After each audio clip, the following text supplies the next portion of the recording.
Welcome to Arise. Here we go. We got to be fast because we're going to be cross-referencing, and there are so many things that we need to learn.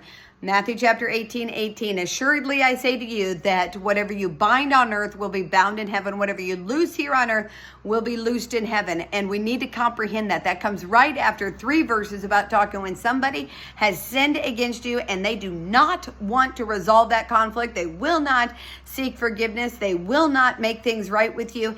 And so what are you supposed to do? And it's actually supposed to get them out of the church. And that seems so hard because it's like, no, if they just keep coming though, maybe the Spirit, can open up their mind and maybe God can get a hold of them. I don't want to lose them.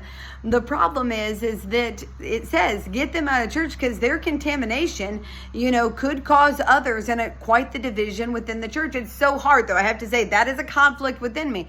But here's what it says. I looked back in Matthew chapter 16, the first mention of the binding and loosing, then in John 20. So if you want to go look that up, John 20, 22 and 23. But here's the sweet part in 1 Corinthians 5 verse 4, because it says that you're supposed to give them over into the hands of Satan so that he can discipline them, discipline their flesh. Okay, because we sin by way of our fleshly desires. That's what leads us into our sins. The eyes, our heart, and just our flesh that desires and craves the things of this world and craves sin.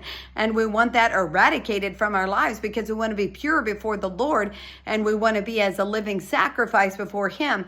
And so therefore we flee from sin. We don't embrace sin.